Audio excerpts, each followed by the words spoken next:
ਵਾਹਿਗੁਰੂ ਜੀ ਕਾ ਖਾਲਸਾ ਵਾਹਿਗੁਰੂ ਜੀ ਕੀ ਫਤਿਹ। ਅਸਲਾਮ ਵਾਲੇਕਮ, ਆਦਾਬ ਬਰਜ਼। ਮੈਂ ਹਾਂ ਤੁਹਾਡੀ ਹੋਸਟ ਨੀਲਮ ਕੌਰ ਤੇ ਮੈਂ ਟੀਵੀ 84 ਦੇ ਸਾਰੇ ਦਰਸ਼ਕਾਂ ਤੇ ਸਰੋਤਿਆਂ ਨੂੰ ਜੀ ਆਇਆਂ ਕਹਿੰਦੀਆਂ ਪ੍ਰੋਗਰਾਮ ਸੱਚੋ ਸੱਚ ਵਿੱਚ, ਜਿਹੜੇ ਇਸ ਪ੍ਰੋਗਰਾਮ ਨਾਲ ਦੇਸ਼ਾਂ ਵਿਦੇਸ਼ਾਂ ਤੋਂ ਜੁੜ ਚੁੱਕੇ ਨੇ। ਖਾਲਸਾਨਾ ਅਫੇਅਰ ਸੈਂਟਰ ਦੇ ਸੰਚਾਲਕ ਡਾਕਟਰ ਅਮਰਜੀਤ ਸਿੰਘ ਜੀ ਰੋਜ਼ਾਨਾ ਦੀ ਤਰ੍ਹਾਂ ਸਟੂਡੀਓ ਵਿੱਚ ਮੇਰੇ ਨਾਲ ਸ਼ਾਮਲ ਨੇ। ਆਓ ਉਹਨਾਂ ਨਾਲ ਗੱਲਬਾਤ ਕਰਕੇ ਅੱਜ ਦੇ ਅਹਿਮ ਇਸ਼ੂਜ਼ ਉੱਪਰ ਉਹਨਾਂ ਦੇ ਵਿਚਾਰ ਜਾਣਦੇ ਹਾਂ। ਜੀ ਡਾਕਟਰ ਸਾਹਿਬ, ਵਾਹਿਗੁਰੂ ਜੀ ਕਾ ਖਾਲਸਾ ਵਾਹਿਗੁਰੂ ਜੀ ਕੀ ਫਤਿਹ। ਹਾਂਜੀ ਨੀਲਮ ਕੌਰ ਜੀ, ਤੁਹਾਨੂੰ ਵੀ ਤੇ ਦੁਨੀਆ ਭਰ ਚ ਬੈਠੇ ਸਾਡੇ ਬਹੁਤ ਹੀ ਪਿਆਰੇ ਸੋਹਣੇ ਸਿਆਣੇ ਸੁਨੱਖੇ ਟੀਵੀ 84 ਦੇ ਦਰਸ਼ਕਾਂ ਨੂੰ ਵੀ ਵਾਹਿਗੁਰੂ ਜੀ ਕਾ ਖਾਲਸਾ ਵਾਹਿਗੁਰੂ ਜੀ ਕੀ ਫਤਿਹ।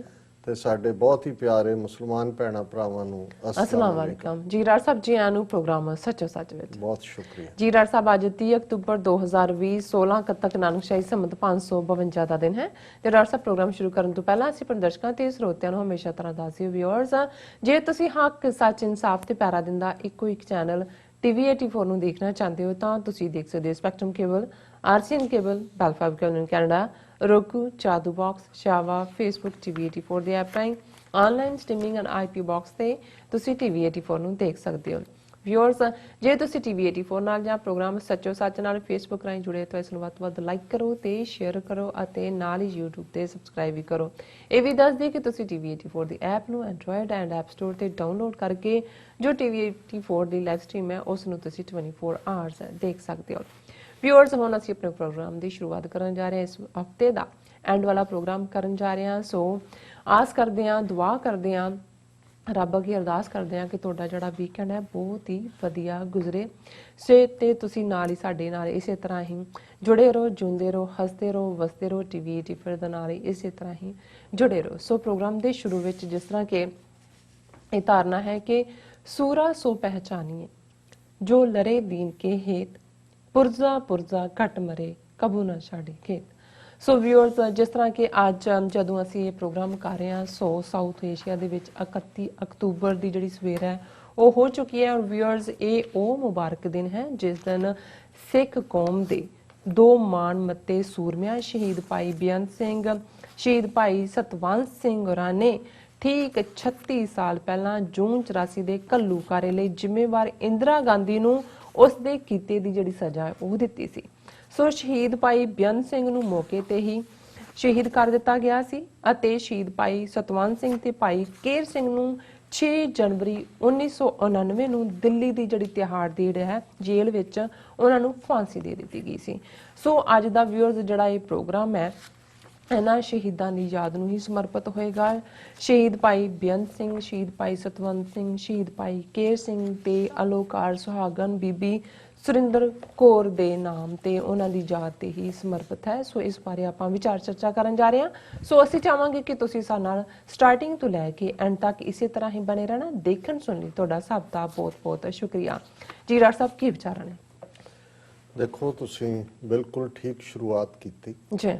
ਔਰ ਜਦੋਂ ਅਸੀਂ ਰੂਹਾਨੀ ਸਫ਼ਰ ਦੀ ਗੱਲ ਕਰਦੇ ਹਾਂ ਤੇ ਜਿਹੜੇ ਰੂਹਾਨੀਅਤ ਦੇ ਅਲੰਬਰਦਾਰ ਨੇ, ਜਿਨ੍ਹਾਂ ਨੇ ਰੂਹਾਨੀਅਤ ਨੂੰ ਆਪਣੀ ਜ਼ਿੰਦਗੀ ਦਾ ਆਧਾਰ ਬਣਾਇਆ ਔਰ ਉਹਨਾਂ ਦਾ ਰੂਹ ਦਾ ਸਫ਼ਰ ਪੁੱਗਿਆ, ਰੱਬ ਨਾਲ ਇੱਕਮਿਕ ਹੋਏ ਔਰ ਉਸ ਇੱਕਮਿਕਤਾ ਚੋਂ ਉਹਨਾਂ ਦੀ ਉਸ ਰੱਬ ਨਾਲ ਰੂਹ ਦੀ ਸਾਂਝ ਚੋਂ ਫਿਰ ਜਿਹੜਾ ਕਲਾਮ ਉਹਨਾਂ ਦੇ ਉੱਤੇ ਤਾਰੀ ਹੋਇਆ, ਜਿਸ ਨੂੰ ਅਸੀਂ ਲਫ਼ਜ਼ ਬਾਣੀ ਕਹਿੰਦੇ ਹਾਂ ਔਰ ਉਹ ਗੁਰੂ ਗ੍ਰੰਥ ਸਾਹਿਬ ਦੇ ਅੰਦਰ ਜੋ ਦਰਜ ਹੈ ਉਸ ਦੇ ਲਈ ਹੀ ਲਫ਼ਜ਼ ਬਾਣੀ ਵਰਤਿਆ ਜਾਂਦਾ ਹੈ। ਵੈਸੇ ਬਾਣੀ ਬੋਲਣ ਨੂੰ ਕਹਿੰਦੇ ਨੇ, ਬਾਣੀ ਲਫ਼ਜ਼ ਸੰਸਕ੍ਰਿਤ ਦਾ ਹੈ, ਪਰ ਅਸੀਂ ਬਾਣੀ ਦੇ ਨਾਲ ਕੱਲਾ ਬਾਣੀ ਕਹੀਏ ਫਿਰ ਵੀ ਉਸ ਦਾ ਹੀ ਮਤਲਬ ਹੈ। ਪਰ ਬਹੁਤ ਵਾਰ ਅਸੀਂ ਉਹਨੂੰ ਬਾਕੀ ਬਾਣੀ ਨਾਲੋਂ ਜਿਹੜਾ ਡਿਸਟਿੰਗੁਇਸ਼ ਕਰਨ ਦੇ ਲਈ ਗੁਰਬਾਣੀ ਵੀ ਕਹਿੰਦੇ।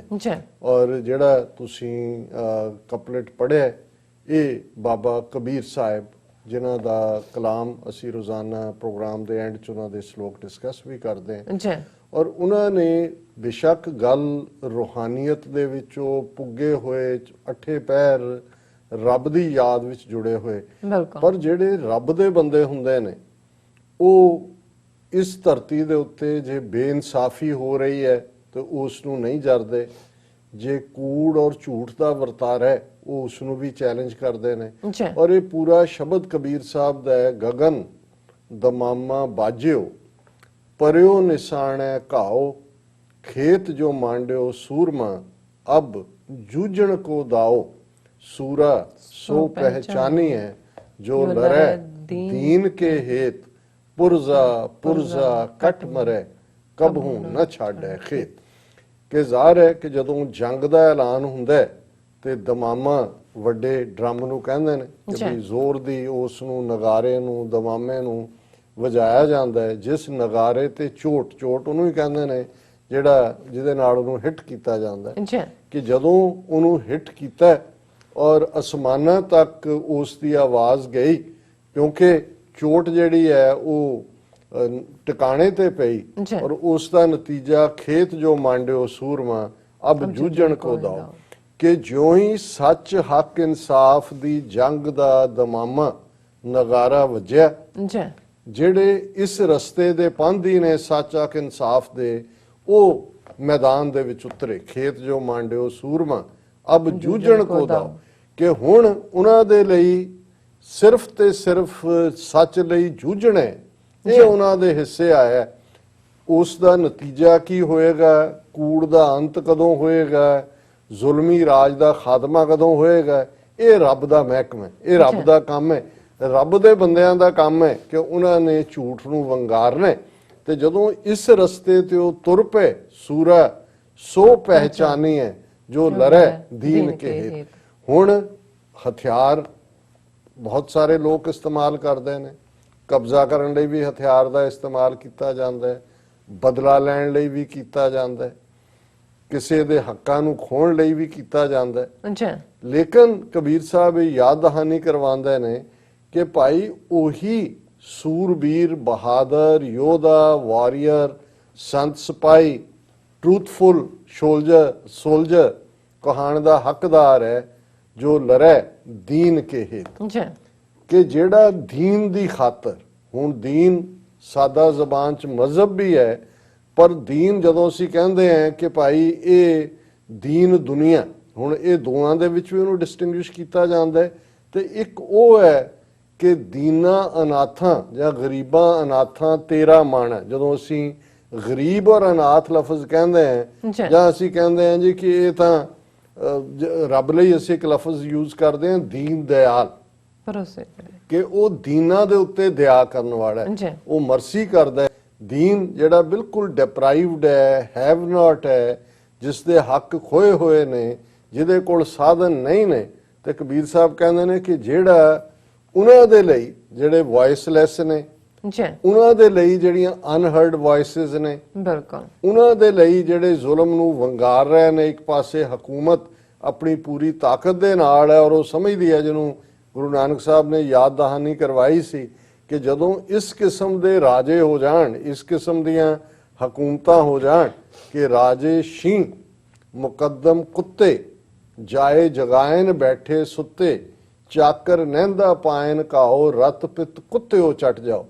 ਕਿ ਜਦੋਂ ਇਸ ਕਿਸਮ ਦੇ ਮੁਕੱਦਮ ਵੀ ਉਹਨਾਂ ਦੇ ਜਿਹੜੇ ਅਹਿਲਕਾਰ ਨੇ ਉਹ ਅੱਗੋਂ ਕੁੱਤੇ ਨੇ, ਰਾਜੇ ਆਮ ਜਨਤਾ ਦੇ ਉੱਤੇ ਉਹਨਾਂ ਦੇ ਹੱਕ ਖੋਹਦੇ ਨੇ, ਐਵੇਂ ਝਪਟਦੇ ਨੇ ਜਿਵੇਂ ਸ਼ੇਰ ਝਪਟਦਾ, ਔਰ ਬਾਕੀ ਉਹਨਾਂ ਦਾ ਫਿਰ ਜਿਹੜਾ ਹਮਲਾ ਫੈਲਾ ਔਰ ਥੱਲੇ ਤੱਕ ਜਿਹੜੀ ਉਹਨਾਂ ਦੀ ਓਪਰੈਸਿਵ ਮਸ਼ੀਨਰੀ ਹੈ, ਉਹ ਜਿਹੜੀ ਹੈ ਨੌਂਦਰਾਂ ਨਾਲ ਵੀ ਨੋਚ ਰਹੇ ਨੇ। ਯਾਨੀ ਲੋਕਾਂ ਦਾ ਕੋਈ ਹੱਕ ਉਹਨਾਂ ਦੇ ਕੋਲ ਨਹੀਂ ਬਚਦਾ, ਉਹ ਸਭ ਕੁਝ ਲੈ ਜਾਂਦੇ ਨੇ। ਸੋ ਗੁਰੂ ਸਾਹਿਬ ਨੇ ਫਰਮਾਇਆ ਕਿ ਭਾਈ ਜਿਹੜੀ ਇਹ ਹਾਲਤ ਹੈ, ਜੇ ਜੀਵੈ ਪਤ ਲੱਥੀ ਜਾਏ, ਸਭ ਹਰਾਮ ਜੇ ਤੱਕ। ਕਿ ਜਦੋਂ ਤੁਸੀਂ ਇਸ ਕਿਸਮ ਦਾ ਦੇਖਦੇ ਹੋ ਫਿਰ ਵੀ ਤੁਸੀਂ ਜਿਉਂਦੇ ਹੋ ਔਰ ਤੁਸੀਂ ਸਮਝਦੇ ਹੋ ਜੀ ਸਾਨੂੰ ਕੀ, ਫਿਰ ਤੁਸੀਂ ਹਲਾਲ ਖੋਰ ਨਹੀਂ ਹੋ, ਹਰਾਮ ਖੋਰ ਹੋ। ਔਰ ਕਬੀਰ ਸਾਹਿਬ ਨੇ ਕ੍ਰਾਈਟੇਰੀਆ ਰੱਖ ਦਿੱਤਾ ਸੱਚ ਦੇ ਪਾਂਧੀ ਦਾ ਕਿ ਸੂਰਾ ਸੋ ਪਹਿਚਾਨੀ ਹੈ, ਜੋ ਲੜੈ ਦੀਨ ਕੇ ਹੇਤ।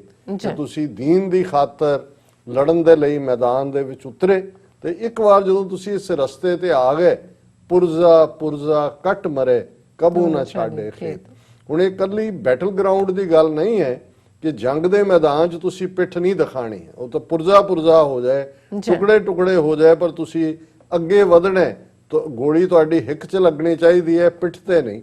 ਲੇਕਿਨ ਇਹ ਜ਼ਿੰਦਗੀ ਦੇ ਮੈਦਾਨ ਦੇ ਵਿੱਚ ਉਹਨਾਂ ਵਾਰੀਅਰਸ ਦੇ ਲਈ ਵੀ ਹੈ ਜਿਹੜੇ ਜ਼ਿੰਦਗੀ ਨੂੰ ਸੱਚ ਦੀ ਦਾ ਸਹਾਰਾ ਲੈ ਕੇ ਜਿਉਂਦੇ ਨੇ। ਉਹਨਾਂ ਦੇ ਸਾਹਮਣੇ ਟੈਂਪਟੇਸ਼ਨਸ ਵੀ ਆਉਂਦੀਆਂ, ਉਹਨਾਂ ਦੇ ਸਾਹਮਣੇ ਰੁਕਾਵਟਾਂ ਵੀ ਆਉਂਦੀਆਂ, ਉਹਨਾਂ ਦਾ ਮੁੱਲ ਵੀ ਰੱਖਿਆ ਜਾਂਦਾ ਹੈ ਉਹਨਾਂ ਨੂੰ ਖਰੀਦਣ ਦੇ ਲਈ, ਪਰ ਉਸ ਸਭ ਨੂੰ ਦੁਰਕਾਰ ਕੇ ਉਹ ਇਸ ਰਸਤੇ ਦੇ ਉੱਤੇ ਤੁਰਦੇ ਨੇ। ਕਬੂ ਨਾ ਛਾੜੇ ਖੇਤ, ਉਹ ਸੱਚ ਦਾ ਮੈਦਾਨ ਨਹੀਂ ਛੱਡਦੇ, ਸੱਚ ਦੇ ਰਸਤੇ ਨੂੰ ਨਹੀਂ ਛੱਡਦੇ। ਔਰ ਜਿਨ੍ਹਾਂ ਦੇ ਸਾਹਮਣੇ ਜਦੋਂ ਉਹ ਸ਼ਹੀਦੀ ਦੇ ਰਸਤੇ ਤੇ ਤੁਰਦੇ ਨੇ ਸ਼ਹਾਦਤ ਦੇ ਲਈ, ਤੇ ਉਹਨਾਂ ਦੇ ਸਾਹਮਣੇ ਕੋਈ ਨਿੱਜੀ ਗਰਜ਼ ਨਹੀਂ ਹੁੰਦੀ, ਉਹਨਾਂ ਦੇ ਸਾਹਮਣੇ ਕੋਈ ਨਿੱਜੀ ਲਾਭ ਹਾਨ ਨਹੀਂ ਹੁੰਦਾ। ਔਰ ਅੱਜ ਜਦੋਂ ਅਸੀਂ 30 ਅਕਤੂਬਰ ਦੀ ਸੰਧਿਆ ਨੂੰ, ਸ਼ਾਮ ਨੂੰ, ਰਾਤ ਨੂੰ ਇਹ ਪ੍ਰੋਗਰਾਮ ਕਰ ਰਹੇ, ਸਾਡੇ ਸਾਊਥ ਏਸ਼ੀਆ ਦੇ ਹੋਰਾਈਜ਼ਨ ਦੇ ਉੱਤੇ, ਉਸ ਦੇ ਅਸਮਾਨਾਂ ਤੇ 31 ਅਕਤੂਬਰ ਦੀ ਸਵੇਰ ਪੌ ਫਟਾਲਾ ਹੋਣ ਜਾ ਰਿਹਾ। ਬਿਲਕੁਲ। ਔਰ ਜ਼ਾਹਰ ਹੈ ਕਿ ਇਹ ਸਾਡੇ ਲਈ 31 ਅਕਤੂਬਰ ਦਾ ਦਿਨ ਬਹੁਤ ਮੁਬਾਰਕ ਦਿਨ ਹੈ। ਮੁਬਾਰਕ ਇਸ ਲਈ ਬਹੁਤ ਸਾਰੇ ਲੋਕ ਆਪਣੇ ਜਨਮ ਦਿਨ ਨੂੰ ਮੁਬਾਰਕ ਸਮਝਦੇ ਨੇ, ਹੈਪੀ ਬਰਥਡੇ ਕਿਹਾ ਜਾ ਰਿਹਾ ਹੁੰਦਾ, ਪਰ ਜਨਮ ਤਾਂ ਉਹ ਹੈ ਜਿਹੜਾ ਸਫਲ ਹੋਇਆ ਸੱਚ, ਹੱਕ, ਇਨਸਾਫ ਦੇ ਰਸਤੇ ਤੇ ਤੁਰਦੇ। ਬਿਲਕੁਲ, ਨੋ ਡਾਊਟ। ਜਨਮ ਤਾਂ ਉਹ ਹੈ ਜਿਹਦੇ ਚ ਤੁਸੀਂ ਆਪਣੀ ਥਾਂ ਤੇ ਕਿਸੇ ਹੋਰ ਦਾ ਕੁਝ ਸਵਾਰਿਆ, ਔਰ ਤੁਹਾਡੀ ਜ਼ਿੰਦਗੀ ਜੇ ਕੌਮ ਦੇ ਔਰ ਸੱਚ ਦੇ ਰਸਤੇ ਤੇ ਤੁਰਦਿਆਂ ਕੁਰਬਾਨ ਹੋਈ, ਤੇ ਸੱਚਮੁੱਚ ਉਹਨਾਂ ਪ੍ਰਥਾਈ ਜਿਨ੍ਹਾਂ ਨੂੰ ਬਾਬਾ ਫਰੀਦ ਗੰਜ ਸ਼ੱਕਰ ਜੀ, ਜਿਨ੍ਹਾਂ ਦਾ ਕਲਾਮ ਗੁਰੂ ਗ੍ਰੰਥ ਸਾਹਿਬ ਚ ਹੈ, ਉਹਨਾਂ ਨੇ ਫਰਮਾਇਆ ਸੀ ਕਿ ਦਿਲੋਂ ਮੁਹੱਬਤ ਜਿਨ ਸਹੀ ਸੱਚਿਆ, ਜਿਨ ਮਨ ਹੋਰ ਮੁਖ ਹੋਰ, ਸੇ ਕਾਂਡੇ ਕੱਚਿਆ, ਰੱਤੇ ਇਸ਼ਕ ਖੁਦਾਏ ਰੰਗ ਦਿਦਾਰ ਕੇ, ਵਿਸਰਿਆ ਜਿਨ ਨਾਮ ਸੇ ਭੋਏ ਭਾਰ ਥੀਏ, ਆਪ ਲਿਏ ਲੜ ਲਾਏ ਦਰ ਦਰਵੇਸ਼ ਸੇ, ਤਿਨਾ ਧਨ ਜਣੇਂਦੀ ਮਾਓ ਆਏ ਸਫਲ ਸੇ। ਜਿਹੜੇ ਇਸ ਰਸਤੇ ਤੇ ਦਿਲ ਦੀ ਮੁਹੱਬਤ ਦੇ ਨਾਲ ਤੁਰਦਿਆਂ ਕੁਰਬਾਨ ਹੁੰਦੇ ਨੇ, ਬਾਬਾ ਫਰੀਦ ਯਾਦ ਦਹਾਨੀ ਕਰਵਾਉਂਦੇ ਨੇ ਕਿ ਉਹ ਫਿਰ ਦਰਵੇਸ਼ ਨੇ ਰੱਬ ਦੇ ਦਰ ਦੇ ਅੱਗੇ, ਔਰ ਉਹਨਾਂ ਦੀਆਂ ਮਾਵਾਂ ਧਨ ਨੇ ਜਿਨ੍ਹਾਂ ਨੇ ਉਹਨਾਂ ਪਿਆਰਿਆਂ ਨੂੰ, ਜਿਹੜੇ ਰੱਬ ਦੇ ਪਿਆਰੇ ਔਰ ਜਿਨ੍ਹਾਂ ਨੇ ਇਸ ਦੁਨੀਆ ਦੇ ਵਿੱਚ ਵਿਚਰਦਿਆਂ ਦੀਨ ਦੇ ਲਈ ਆਪਣਾ ਆਪਾ ਉਹ ਜੀਵੇ ਔਰ ਦੀਨ ਦੇ ਲਈ ਕੁਰਬਾਨ ਹੋਏ।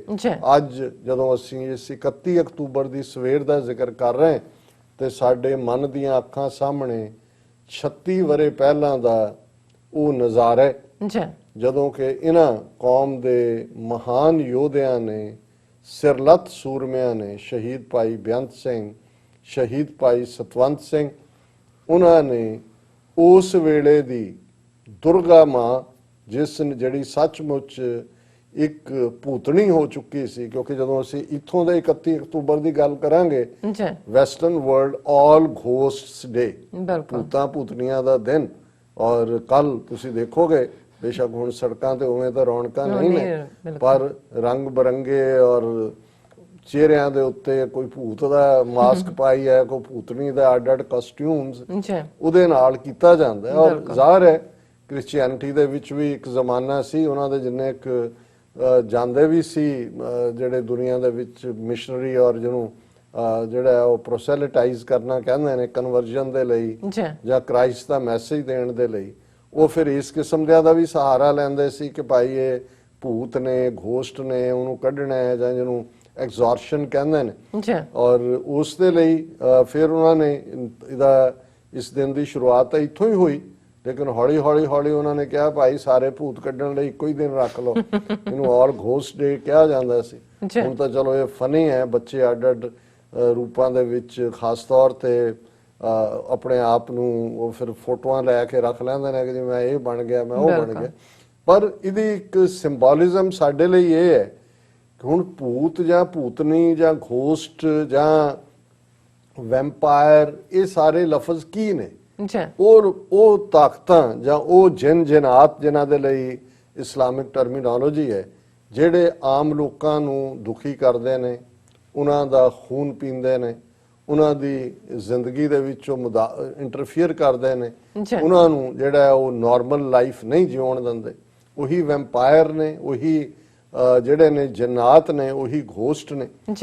ਹੁਣ 36 ਵਰੇ ਪਹਿਲਾਂ ਇਹਨਾਂ ਦੋ ਯੋਧਿਆਂ ਨੂੰ, ਸ਼ਹੀਦ ਭਾਈ ਬੇਅੰਤ ਸਿੰਘ ਜਿਹੜੇ ਜਿਨ੍ਹਾਂ ਜਿਹੜੇ ਇੰਸਪੈਕਟਰ ਸਨ, ਇੰਦਰਾ ਗਾਂਧੀ ਦੇ ਸਿਕਿਉਰਿਟੀ ਗਾਰਡ ਵੀ, ਔਰ ਆਪਣਾ ਪਰਿਵਾਰ, ਉਹਨਾਂ ਦੀ ਵਾਈਫ ਹਸਪੀਟਲ 'ਚ ਕੰਮ ਕਰਦੇ, ਉਹਨਾਂ ਦੇ ਬੱਚੇ ਬੱਚੀਆਂ, ਔਰ ਭਾਈ ਸਤਵੰਤ ਸਿੰਘ ਜਿਹੜੇ ਗੱਭਰੂ 20-21 ਸਾਲ ਦਾ, ਜਿਨ੍ਹਾਂ ਦੀ ਮੰਗਣੀ ਹੋਈ ਹੈ। ਔਰ ਜਦੋਂ ਅਸੀਂ ਅੱਜ ਦਾ ਪ੍ਰੋਗਰਾਮ ਜਿੱਥੇ ਭਾਈ ਬੇਅੰਤ ਸਿੰਘ, ਭਾਈ ਸਤਵੰਤ ਸਿੰਘ ਔਰ ਭਾਈ ਕੇਰ ਸਿੰਘ ਜਿਨ੍ਹਾਂ ਦਾ ਅਸੀਂ ਜ਼ਿਕਰ ਕਰਾਂਗੇ, ਉਹਨਾਂ ਨੂੰ ਸਮਰਪਿਤ ਕੀਤਾ ਹੈ, ਉੱਥੇ ਅਸੀਂ ਉਸ ਅਲੋਕਾਰ ਸੁਹਾਗਣ ਬੀਬੀ ਸੁਰਿੰਦਰ ਕੌਰ ਨੂੰ ਵੀ ਕੀਤਾ, ਜਿਨ੍ਹਾਂ ਨੇ ਇਸ ਦੇ ਬਾਵਜੂਦ ਕਿ ਉਹਨਾਂ ਦੀ ਮੰਗਣੀ ਹੋਈ ਸੀ ਔਰ ਸ਼ਹਾਦਤ ਦਾ ਰਸਤਾ ਭਾਈ ਸਤਵੰਤ ਸਿੰਘ ਉਹਨਾਂ ਨੇ ਚੁਣਿਆ, ਜਦੋਂ ਕਿ ਉਹਨਾਂ ਨੂੰ 6 ਜਨਵਰੀ 1999 ਨੂੰ ਫਾਂਸੀ ਦਿੱਤੀ ਜਾਣੀ ਸੀ, ਪਰ ਉਹਨਾਂ ਨੇ ਇਹ ਕਹਿ ਕੇ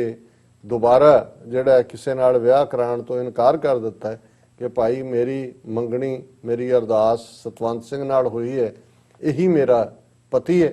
ਔਰ ਉਹਨਾਂ ਨੇ ਉਹਦੀ ਫੋਟੋ ਦੇ ਨਾਲ 4 ਲਾਵਾਂ ਲੈ ਕੇ ਸਾਰੀ ਜ਼ਿੰਦਗੀ ਉਸ ਅਲੋਕਾਰ ਸੁਹਾਗਣ ਨੇ ਪੰਥ ਨੂੰ ਸਮਰਪਿਤ ਕੀਤੀ। ਹੁਣ ਉਹ ਇਸ ਦੁਨੀਆ ਤੋਂ ਜਾ ਚੁੱਕੇ ਨੇ। ਦੁਖਦਾਈ ਉਹਨਾਂ ਦੀ ਕੈਂਸਰ ਦੇ ਨਾਲ ਉਹਨਾਂ ਦਾ ਜਿਹੜਾ ਉਹਨਾਂ ਨੇ ਚੜ੍ਹਾਈ ਕੀਤੀ। ਪਰ ਇਹ ਵੀ ਜਿੱਥੇ ਅਸੀਂ ਅੱਜ ਦੇ ਸੰਘਰਸ਼ 'ਚ ਸਿੱਖ ਯੋਧਿਆਂ ਦੀ ਕੁਰਬਾਨੀ ਦੀ ਗੱਲ ਕਰਦੇ ਹਾਂ, ਤੇ ਮੈਂ ਇਹ ਸਮਝਦਾ ਹਾਂ ਵੀ ਬਹੁਤ ਵਾਰ ਅਸੀਂ ਜਿਹੜੀਆਂ ਸਾਡੀਆਂ ਬਹਾਦਰ ਸਿੰਘਣੀਆਂ, ਸਾਡੀਆਂ ਭੈਣਾਂ, ਸਾਡੀਆਂ ਮਾਤਾਵਾਂ, ਜੋ ਉਹਨਾਂ ਨੇ ਕੰਟਰੀਬਿਊਟ ਕੀਤਾ ਉਹ ਉਵੇਂ ਹਾਈਲਾਈਟ ਨਹੀਂ ਕੀਤਾ ਜਾਂਦਾ। ਸੋ ਮੈਂ ਸਮਝਦਾ ਕਿ ਭਾਈ ਇਹ ਵੀ ਇੱਕ ਅਲੋਕਾਰ ਸੁਹਾਗਣ ਦਾ ਖਿਤਾਬ ਵੀ ਸਾਡੀ ਹਿਸਟਰੀ 'ਚ ਪਹਿਲੀ ਵਾਰ ਕਿਸੇ ਬੀਬੀ ਨੂੰ ਹਾਸਲ ਹੋਇਆ। ਹੁਣ ਜਦੋਂ ਅਸੀਂ ਇੰਦਰਾ ਗਾਂਧੀ ਦਾ ਰੋਲ ਕੁੱਲ ਮਿਲਾ ਕੇ ਦੇਖਦੇ ਹਾਂ ਤੇ ਜ਼ਾਹਰ ਹੈ ਕਿ ਉਹ ਇੱਕ ਉਸ ਬਾਪ ਦੀ ਧੀ ਜਿਹਨੇ ਮਿੱਥਿਆ ਸੀ ਕਿ ਇਹਨੂੰ ਡਾਇਨੈਸਟਿਕ ਰੂਲਰ ਦੇ ਤੌਰ ਤੇ ਖੜਾ ਕਰਨਾ ਹੈ, ਉਸ ਤੋਂ ਬਾਅਦ ਆਪਣਾ ਰਾਜ ਚਲਾਉਣਾ ਹੈ। ਨਹਿਰੂ ਦੇ ਹੁੰਦਿਆਂ ਕਾਂਗਰਸ ਦੀ ਪ੍ਰੈਜ਼ੀਡੈਂਟ ਵੀ ਬਣੀ, ਇਨਫੋਰਮੇਸ਼ਨ ਬ੍ਰਾਡਕਾਸਟਿੰਗ ਮਿਨਿਸਟਰ ਵੀ ਬਣੀ, ਹਾਲਾਂਕਿ ਉਹਦੇ ਮਰਨ ਤੋਂ ਬਾਅਦ ਅਜੇ ਉਹਨੂੰ ਉਹਦੀ ਐਕਸੈਪਟੈਂਸ ਨਹੀਂ ਸੀ। ਲਾਲ ਬਹਾਦਰ ਸ਼ਾਸਤਰੀ ਪ੍ਰਾਈਮ ਮਿਨਿਸਟਰ ਬਣਿਆ, ਲੇਕਿਨ ਲਾਲ ਬਹਾਦਰ ਸ਼ਾਸਤਰੀ ਦੀ ਤਾਸ਼ਕੰਦ ਦੇ ਵਿੱਚ ਜਿਹੜਾ ਅੱਜ ਉਜ਼ਬੇਕਿਸਤਾਨ 'ਚ ਹੈ, ਉਸ ਦੇ ਵਿੱਚ ਸ਼ਾਂਤੀ ਅਮਨ ਜਿਹੜਾ ਐਗਰੀਮੈਂਟ ਤੋਂ ਬਾਅਦ ਮੌਤ ਹੁੰਦੀ ਹੈ, ਜਿਹਦੇ ਬਾਰੇ ਅੱਜ ਤੱਕ ਵੀ ਸਵਾਲ ਚੁੱਕੇ ਜਾਂਦੇ ਨੇ। ਉਹਨੂੰ ਹਾਲਾਂ ਹਾਰਟ ਅਟੈਕ ਬਣਾਇਆ ਗਿਆ ਕਿ ਇਹ ਵੀ ਕਿਤੇ ਨਾ ਕਿਤੇ ਇੰਦਰਾ ਗਾਂਧੀ ਜਿਹੜੀ ਕਿ ਡੈਸਪਰੇਟ ਸੀ ਪਾਵਰ ਚਾਣ ਦੇ ਲਈ, ਕਿ ਉਸ ਕਿਸੇ ਕੰਸਪੀਰੇਸੀ ਦਾ ਵੀ ਹਿੱਸਾ ਹੋ ਸਕਦਾ ਹੈ। ਔਰ ਕਿਉਂਕਿ ਸੋਵੀਅਤ ਯੂਨੀਅਨ ਦੇ ਵੱਲ ਜਿਵੇਂ ਇੰਦਰਾ ਗਾਂਧੀ ਨੇ ਬਾਅਦ 'ਚ ਪੂਰਾ ਝੁਕਾਅ ਕੀਤਾ, ਔਰ ਜਿਹੜਾ ਤਾਸ਼ਕੰਦ ਐਗਰੀਮੈਂਟ ਹੈ ਉਦੋਂ ਉਜ਼ਬੇਕਿਸਤਾਨ ਸੋਵੀਅਤ ਯੂਨੀਅਨ ਦਾ ਹਿੱਸਾ ਸੀ। ਪ੍ਰੈਜ਼ੀਡੈਂਟ ਕੋਸਿਜਨ ਜਾਂ ਕੋਸਿਗਨ ਉਹਦੇ ਵੇਲੇ ਸਮਝੌਤਾ ਹੁੰਦਾ ਹੈ। ਸੋ ਇਸ ਦੇ ਉੱਤੇ ਸਵਾਲ ਚੁੱਕੇ ਜਾਂਦੇ ਨੇ, ਲੇਕਿਨ ਲਾਲ ਬਹਾਦਰ ਸ਼ਾਸਤਰੀ ਬੜੇ ਥੋੜੇ ਪੀਰੀਅਡ 'ਚ ਹੀ 1.5 ਸਾਲ ਦੇ ਕਰੀਬ ਹੀ ਉਹ ਰਹਿ ਸਕਿਆ ਔਰ ਇੰਦਰਾ ਗਾਂਧੀ ਵਾਪਸ ਆਈ। ਉਹਨੇ ਫਿਰ ਕਿਵੇਂ ਇੰਸਟੀਟਿਊਸ਼ਨਸ ਡਿਸਟਰੋਏ ਕੀਤੀਆਂ। ਪਹਿਲਾਂ ਉਹਨੇ ਆਪਣੀ ਪਾਰਟੀ ਕੀਤੀ, ਉਹਦੇ 'ਚੋਂ ਡੈਮੋਕ੍ਰੇਸੀ ਦਾ ਐਂਡ ਕਰਕੇ ਕਾਂਗਰਸ ਆਈ, ਕਹਿੰਦੇ ਸੀ ਇੰਦਰਾ ਦੀ ਕਾਂਗਰਸ। ਫਿਰ ਉਹਨੇ ਜਿਹੜੇ ਐਗਰੀਮੈਂਟ ਪਹਿਲਾਂ ਕੀਤੇ ਹੋਏ ਸੀ, ਭਾਵੇਂ ਉਹ ਪ੍ਰਿੰਸਲੀ ਸਟੇਟਸ ਨਾਲ ਸੀ, ਪ੍ਰੀਵੀ ਪਰਸਿਸ ਦੇ ਜਾਂ ਦੂਸਰਾ ਨੈਸ਼ਨਲਾਈਜੇਸ਼ਨ ਦੇ ਨਾਂ ਥੱਲੇ, ਉਹਨਾਂ ਦਾ ਵੀ ਬੇੜਾ ਗਰਕ ਕਰਨਾ ਸ਼ੁਰੂ ਕੀਤਾ। ਔਰ ਹੌਲੀ ਕਿਉਂਕਿ ਅਸੀਂ ਇਹ ਦੌਰ ਜਿਹੜਾ ਹੈ 67 ਤੋਂ ਦੇਖਦੇ ਹਾਂ ਇੰਦਰਾ ਗਾਂਧੀ ਦੀ ਆਮਦ ਦਾ, ਔਰ ਉਹਦੇ ਤੋਂ ਬਾਅਦ ਤੁਸੀਂ ਜੇ 31 ਅਕਤੂਬਰ 1984 ਜਦੋਂ ਕਿ ਇਸ ਡੈਣ ਦਾ ਅੰਤ ਹੁੰਦਾ ਹੈ, ਇਸ ਪੀਰੀਅਡ 'ਚ ਇੱਕ ਬਰੀਫ ਪੀਰੀਅਡ ਹੈ ਛੋਟਾ ਜਿਹਾ, ਜਦੋਂ ਐਮਰਜੈਂਸੀ ਤੋਂ ਬਾਅਦ ਚੋਣਾਂ ਹੁੰਦੀਆਂ ਨੇ ਔਰ ਉਹ ਡੀਥਰੋਨ ਹੁੰਦੀ ਹੈ ਔਰ ਜਨਤਾ party Morarji Desai prime minister ਬਣਦਾ ਹੈ, ਫਿਰ ਸ਼ਾਰਟ ਲਿਵਡ ਆਉਂਦਾ ਨੇ। ਸੋ ਉਹਦਾ ਇਹ ਜਿਹੜਾ ਸਾਰਾ ਤੁਸੀਂ 17-18 ਸਾਲ ਦਾ ਪੀਰੀਅਡ ਜੇ ਰਫਲੀ ਉਸ ਨੂੰ ਦਿਓ ਤੇ ਫਿਰ ਤੁਹਾਨੂੰ ਉਹਦੇ 'ਚ ਨਜ਼ਰ ਆਏਗਾ ਕਿ ਵੀ ਉਹ ਬੇਸਿਕਲੀ ਮੈਂਟਲੀ ਸਿਕ, ਇੱਕ ਇਗਨੋਰਡ ਚਾਈਲਡ।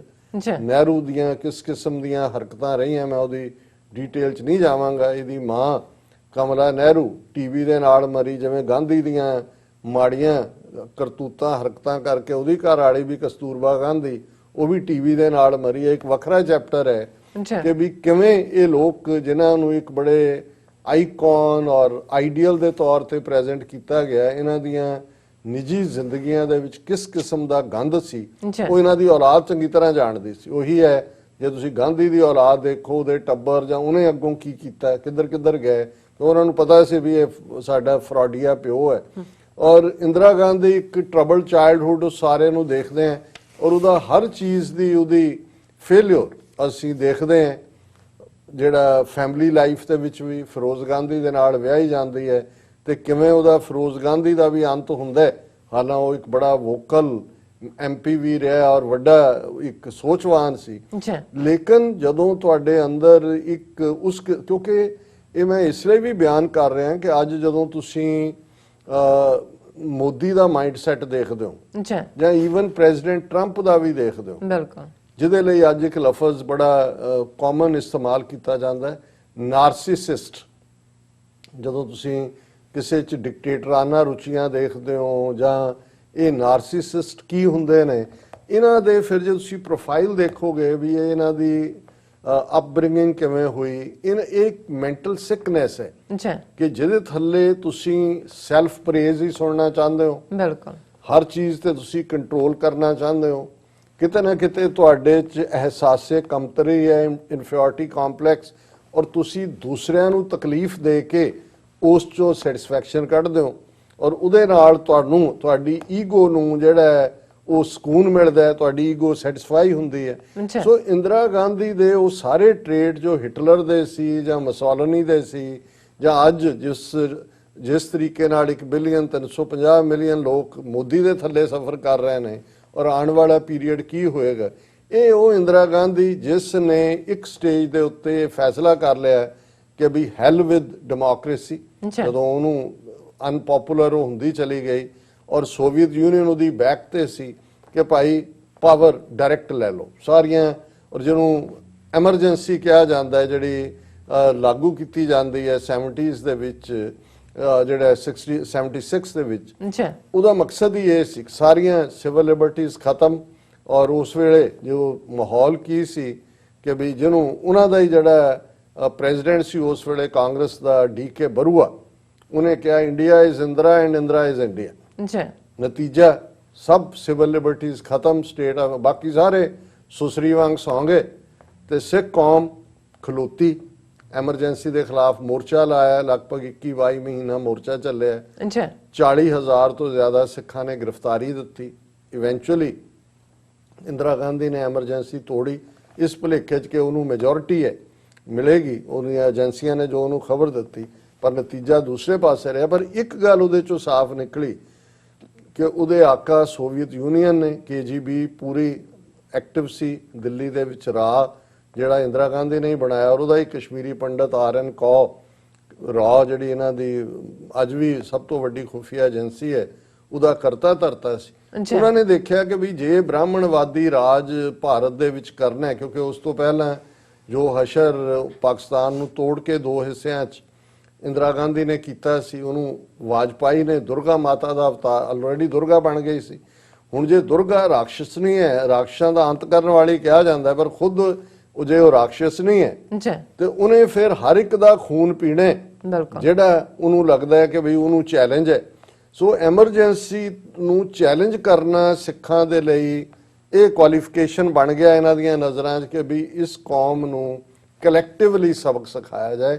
ਇਹ ਅਕਾਲ ਤਖਤ ਨੂੰ ਵੱਡਾ ਮੰਨਦੇ ਨੇ, ਇੱਥੋਂ ਅਰਦਾਸ ਕਰਦੇ ਨੇ, ਕਹਿੰਦੇ ਨੇ ਜੀ ਅਸੀਂ ਮੁਗਲਿਆ ਸਾਮਰਾਜ, ਦਰਾ ਖੈਬਰ ਪਾਰ ਵਾਲੇ ਬ੍ਰਿਟਿਸ਼ ਸਾਮਰਾਜ, ਸਾਡਾ ਅਕਾਲ ਤਖਤ ਦਿੱਲੀ ਤਖਤ ਤੋਂ ਉੱਚਾ ਹੈ। ਇਹਨਾਂ ਦਾ ਨਾਲੇ ਅਕਾਲ ਤਖਤ ਇਹਨਾਂ ਨੂੰ ਦੱਸਦੀ ਹੈ, ਨਾਲੇ ਇਹਨਾਂ ਨੂੰ ਇਹਨਾਂ ਦੀ ਔਕਾਤ ਦੱਸੀ ਹੈ। ਔਰ ਹੁਣ ਇਸ ਗੱਲ ਦੇ ਸਬੂਤ ਨੇ ਕਿ 81 ਜਦੋਂ ਫਿਰ ਇੰਦਰਾ ਗਾਂਧੀ ਦੁਬਾਰਾ ਪਾਵਰ 'ਚ ਆਈ, ਜਦੋਂ ਕਿ ਇਹ ਸਾਰੇ ਜਿਹੜੇ ਨੇ ਚਰਨ ਸਿੰਘ ਔਰ ਦੇਸਾਈ ਔਰ ਇਹ ਸਾਰੇ ਫੇਲ ਹੁੰਦੇ ਚਲੇ ਗਏ, ਉਦੋਂ ਤੋਂ ਹੀ ਜਿਹੜੀ ਹੈ ਇਹ ਪਲੈਨਿੰਗ 82 ਤੱਕ ਪਹੁੰਚਦੇ ਆ ਸ਼ੁਰੂ ਹੋ ਜਾਂਦੀ ਹੈ ਕਿ ਸਿੱਖਾਂ ਨੂੰ ਸਬਕ ਕਿਵੇਂ ਸਿਖਾਉਣਾ। ਹੁਣ ਇਸ ਗੱਲ ਦੇ ਸਬੂਤ ਨੇ, ਉਹਦੇ 'ਚ KGB ਵੀ ਇਨਵੋਲਵ ਹੈ। ਫਰਵਰੀ 1984 'ਚ ਮਾਰਗਰੇਟ ਥੈਚਰ ਨੂੰ ਇੰਦਰਾ ਗਾਂਧੀ ਲਿਖਦੀ ਹੈ ਕਿ ਸਾਨੂੰ ਤੁਹਾਡੀ ਮਦਦ ਚਾਹੀਦੀ ਹੈ। ਉਹਨਾਂ ਦੇ ਜਿਹੜਾ ਖੁਫੀਆ ਏਜੰਸੀ ਜਿਹੜੀ ਹੈ, ਉਹਨਾਂ ਦੇ 2 ਬੰਦੇ ਉੱਥੇ ਜਾਂਦੇ ਨੇ, ਮੈਂ ਉਸ ਡਿਟੇਲ 'ਚ ਨਹੀਂ ਜਾਵਾਂਗਾ। ਔਰ ਇਸ ਸਾਰੇ ਦਾ ਨਤੀਜਾ ਸੀ ਜੂਨ 84 ਦੇ ਪਹਿਲੇ ਹਫਤੇ ਸਾਰੇ ਪੰਜਾਬ ਨੂੰ ਦੁਨੀਆ ਤੋਂ ਕੱਟ ਆਫ ਕਰਨਾ, ਟੈਂਕਾਂ ਤੋਪਾਂ ਦੇ ਨਾਲ ਅਕਾਲ ਤਖਤ ਦਰਬਾਰ ਸਾਹਿਬ ਤੇ 37 ਇਤਿਹਾਸਕ ਗੁਰਦੁਆਰਿਆਂ ਤੇ ਟੈਂਕਾਂ ਤੋਪਾਂ ਨਾਲ ਹਮਲਾ ਕਰਨਾ, ਹਜ਼ਾਰਾਂ ਸਿੱਖਾਂ ਨੂੰ ਗੁਰਦੁਆਰਿਆਂ ਦੇ ਵਿੱਚ ਉਹਨਾਂ ਦੇ ਪਵਿੱਤਰ ਜਿੱਦਣ ਕਿ ਗੁਰੂ ਅਰਜਨ ਸਾਹਿਬ ਦਾ ਸ਼ਹੀਦੀ ਦਿਨ ਸੀ ਉਹਨਾਂ ਨੂੰ ਸ਼ਹੀਦ ਕਰਨਾ। ਅੱਛਾ। ਔਰ ਇਸ ਸਾਰੇ ਤੋਂ ਬਾਅਦ ਪੰਜਾਬ ਦੇ 12,000 12,500 ਪਿੰਡਾਂ 'ਚ ਫਿਰ ਹਜ਼ਾਰਾਂ ਸਿੱਖ ਨੌਜਵਾਨਾਂ ਨੂੰ 12-13 ਸਾਲ ਦੀ ਉਮਰ ਤੋਂ ਲੈ ਕੇ ਔਰ 30-32 ਸਾਲ ਤੱਕ ਉਹਨਾਂ ਨੂੰ ਚੁੱਕ ਕੇ ਫੇਕ ਸਟੇਜ ਐਨਕਾਊਂਟਰ, ਝੂਠੇ ਪੁਲਿਸ ਮੁਕਾਬਲਿਆਂ 'ਚ ਮਾਰਨਾ, ਅੱਛਾ। ਇਹ ਸਾਰੇ ਜਿਹਦਾ ਨਾਂ ਉਹਨਾਂ ਨੇ ਆਪਰੇਸ਼ਨ ਬਲੂ ਸਟਾਰ ਰੱਖਿਆ। ਔਰ ਦੂਸਰਾ ਆਪਰੇਸ਼ਨ ਜਿਹੜਾ ਪਿੰਡਾਂ 'ਚੋਂ ਮਾਰਨ ਦਾ ਸੀ, ਆਪਰੇਸ਼ਨ ਵੁੱਡ ਰੋਜ਼ ਰੱਖਿਆ। ਅੱਛਾ। ਹੁਣ ਜ਼ਾਹਰ ਹੈ ਵੀ ਇਹ ਘੱਲੂਕਾਰ ਹੈ ਜਿਹਨੂੰ ਹੋਲੋਕਾਸਟ, ਜੈਨੋਸਾਈਡ, ਬਹੁਤ ਸਾਰੇ ਜਿਹੜੇ ਨੇ ਇਹ ਲਫ਼ਜ਼ ਇਸਤੇਮਾਲ ਕੀਤੇ ਜਾਂਦੇ ਨੇ। ਹੁਣ ਸਿੱਖ ਕੌਮ ਦੇ ਵਿੱਚ ਇੱਕ ਸ਼ੌਕ, ਅੱਛਾ, ਇੱਕ ਰੋਸ ਤੇ ਇੱਕ ਬੇਬਸੀ, ਬਿਲਕੁਲ, ਇਹ ਸਾਰਿਆਂ ਦਾ ਹੀ ਮੇਲ ਸੀ ਅੱਛਾ, ਕਿ ਭਈ ਸਾਨੂੰ ਸਾਡੇ ਨਾਲ। ਔਰ ਨਤੀਜਾ ਇਹ ਕਿ ਪਹਿਲੀ ਗੱਲ ਹਰ ਸਿੱਖ ਦਾ ਸੀ ਕਿ ਇਸ ਵਿੱਚ ਨੂੰ, ਇਸ ਭੂਤਣੀ ਨੂੰ, ਇਸ ਡੈਣ ਨੂੰ, ਇਸ ਦਾ ਅੰਤ ਕਰਨਾ। ਅੱਛਾ। ਔਰ ਇਹ ਜ਼ਾਹਰ ਹੈ ਕਿ ਵੀ ਜਦੋਂ ਵੀ ਤੁਸੀਂ ਦੁਨੀਆ 'ਚ ਉਵੇਂ ਹੀ ਹੈ ਜਿਵੇਂ ਯਹੂਦੀ ਹਿਟਲਰ ਦਾ ਐਂਡ ਮੰਗਦੇ ਸੀ ਕਿ ਭਾਈ ਸਾਡੇ ਨਾਲ ਕੀ ਹੋਇਆ। ਸੋ ਇਹਨੂੰ ਅਸੀਂ ਵਾਇਲੈਂਸ ਦੇ ਖਾਤੇ 'ਚ ਨਹੀਂ ਰੱਖਦੇ। ਇਹ ਉਹ ਹੈ ਜਿਹਦੇ 'ਚ ਕਿ ਅਲਟੀਮੇਟਲੀ ਜੇ ਇਸ ਦਾ ਖਾਤਮਾ 31 ਅਕਤੂਬਰ ਨੂੰ ਨਾ ਹੁੰਦਾ ਤੇ ਦੂਸਰਾ ਵੱਡਾ ਆਪਰੇਸ਼ਨ ਭਾਰਤ ਭਰ ਦੇ ਵਿੱਚ ਗੁਰੂ ਨਾਨਕ ਸਾਹਿਬ ਦੇ ਗੁਰਪੁਰਬ ਦੇ ਮੌਕੇ ਦੇ ਉੱਤੇ ਸਿੱਖਾਂ ਦੇ ਕਤਲੇਆਮ ਦਾ ਸੀ, ਅੱਛਾ, ਜਿਹੜਾ ਬਾਅਦ 'ਚ ਕੀਤਾ ਗਿਆ ਲੇਕਿਨ ਛੋਟੇ ਪੈਮਾਨੇ ਤੇ, ਕਿਉਂਕਿ ਇਹ ਪ੍ਰੀਐਂਪਟ ਹੋ ਗਿਆ। ਬੇਅੰਤ ਸਿੰਘ ਸਤਵੰਤ ਸਿੰਘ ਹੋਰਾਂ ਨੇ ਇੰਦਰਾ ਗਾਂਧੀ ਨੂੰ 31 ਅਕਤੂਬਰ ਦੀ ਸਵੇਰ ਜਿਹੜਾ ਸਜ਼ਾ ਯਾਫਤਾ ਕੀਤਾ। ਸੋ ਮੈਂ ਸਮਝਦਾ ਵੀ ਬੇਸ਼ੱਕ ਉਹਨਾਂ ਨੂੰ ਇਸ ਗੱਲ ਦਾ ਸੀ। ਔਰ ਇਸੇ ਤਰ੍ਹਾਂ ਭਾਈ ਹਰਜਿੰਦਰ ਸਿੰਘ ਜਿੰਦਾ, ਭਾਈ ਸੁਖਦੇਵ ਸਿੰਘ ਸੁੱਖਾ ਨੇ ਫਿਰ ਜਨਰਲ ਵੈਦਿਆ ਨੂੰ, ਜਿਹੜਾ ਕਿ ਫੌਜਾਂ ਦਾ ਕਮਾਂਡਰ ਸੀ ਜਿਹਦੇ ਹੁਕਮਾਂ ਥੱਲੇ ਫੌਜੀ ਹਮਲਾ ਹੋਇਆ, ਉਹਨੂੰ ਪੂਨੇ 'ਚ ਜਾ ਕੇ ਉਸ ਦੇ ਬਣਦੇ ਦੀ ਸਜ਼ਾ ਦਿੱਤੀ।